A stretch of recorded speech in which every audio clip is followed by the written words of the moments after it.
I'm scared that AI is gonna make me slow, right? Or maybe make me not as special anymore, right? Because everybody can spin up a software just like that, just like my sticker app.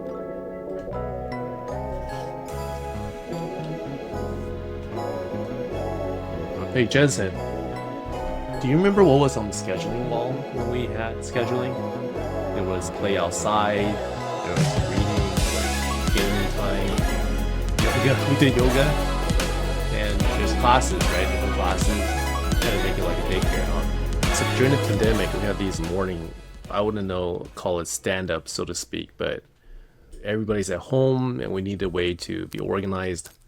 And I knew childcare was important. I just had my third youngest one. So back then, yeah, I would wake up. Back in the startup days, we used to have these white walls, these startup walls with these paint that allows white markers on them. So what I would do is I would kind of make it into a canvas and I would have scheduling. Basically, every slot of the day filled up, kind of running like a daycare because I was sort of doing a lot of stay-at-home dad sort of thing. I want to teach kids some discipline. I needed to be the discipline. We need some structure. During the pandemic time, we couldn't go out. It was a natural thing for me to do, to build almost like a work-like system for the kids, a place where they can learn, they can play. I do all the dad's things. I could take them out to the playground.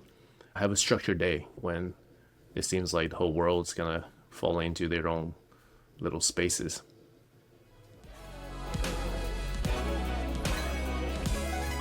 Okay, so in my journal, I think I was in deep conflict, right? There's this idea of this external reward that drives behavior, right? I was kind of deep into some sort of popular psychology back then, and I actually worked for a startup. I won't give names, but they basically got a lot of heat for distributing these points in class to kind of really calm the classrooms down, right? To give the kids points so that the kids would strive for these points.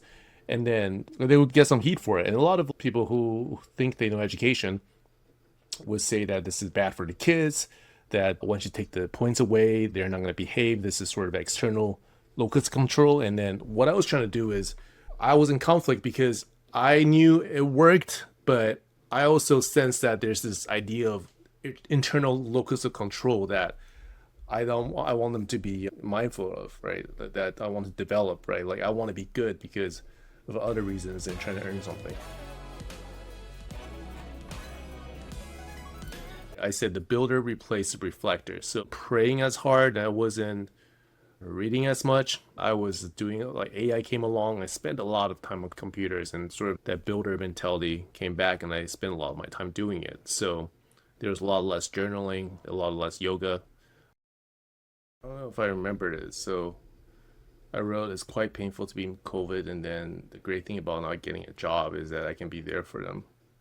Well, that's certainly true. I think a big part of me justifying, especially at the young age of not working, really is. I always used to say you can't get that time back of when they're younger, right? When they're younger. And there were times I would hand them devices just like most parents would, and I would feel really guilty about it. But because at some point after the scheduling and the whiteboard schedule has been done, I'm probably out of gas. I don't remember exactly back then what happened with waiting for Janina, but I was out. That's one of the ways I coped is to give in and then live with the guilt of handing them devices. Well, she was exhausted too from work, right? So yeah, we're both exhausted. It was tough.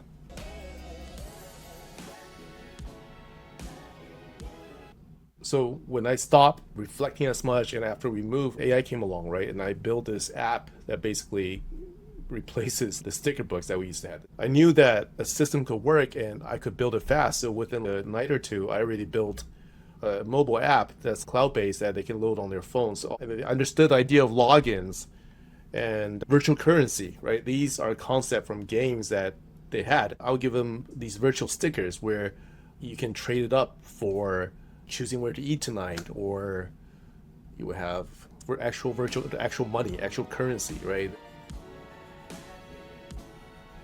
What I put in the app was like different features, right? There's like this feature about like find out like 50 digits of pi, and I expected them to go find it out somewhere, and most likely through ChatGPT or whatever. But I wanted them to learn those things. So there's the educational aspect of it, and I also want them to learn kindness. So I put in this feature where my son could, or anyone could give each other a sticker as an act of kindness. So what he figured out was that he could kind of manipulate and game his younger brother into giving him more stickers. So then, like, I would find in his account a bunch of like stickers, all the stickers he gave to my youngest kid in his account. It was pretty funny when I caught it.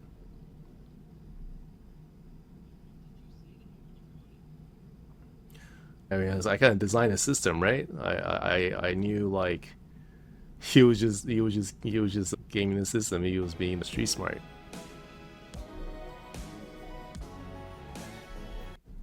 Well, going behind my dad's back is mom's back and getting stuff when I knew it was wrong is one thing. For him, I think the ethical choice is a lot more constrained into like, hey, you're on camera.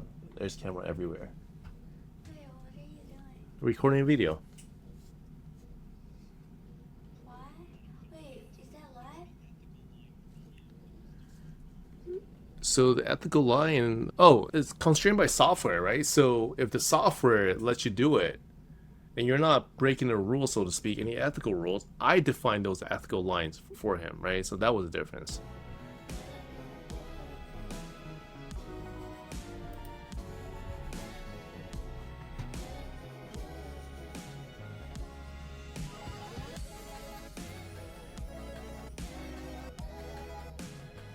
I'm scared that AI is gonna make me slow, right? Or maybe make me not as special anymore, because everybody can spin up a software just like that, just like my sticker app.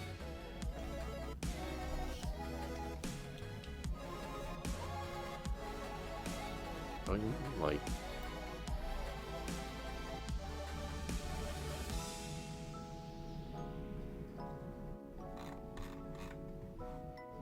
well, my youngest son wasn't around. I'm gonna pass on it.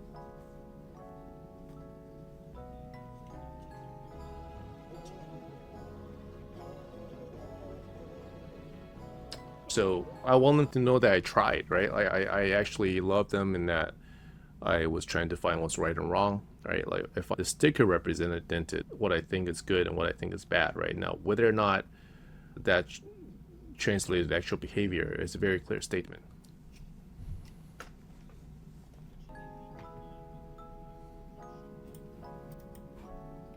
I'll give you an example, right? One thing that I thought I disagreed on with my parents when I was younger is whether or not smoking weed is bad, right? And what I didn't get is how come they were so hard on me and how come they treated me in such different way. Like there's other parents that let them do in the backyard, right? Or let them drink when they're 18. But what I really failed at is not being kind to my own parents, knowing they have a different standard, that they're from Taiwan. They don't understand this, right? So for me, I should have known better that the hurt I'm like the amount of hurt that I force onto my parents is a whole lot more than, let's say, like any other American white kid or something.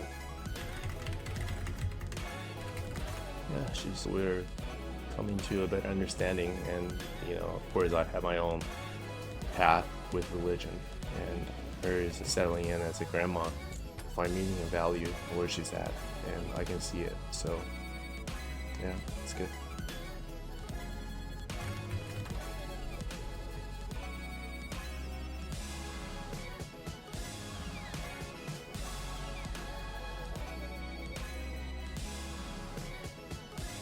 Oh, I mean, I don't think I was working on particularly anything. Yeah, I was just more paying attention to you, trying to make sure this whole system runs with you.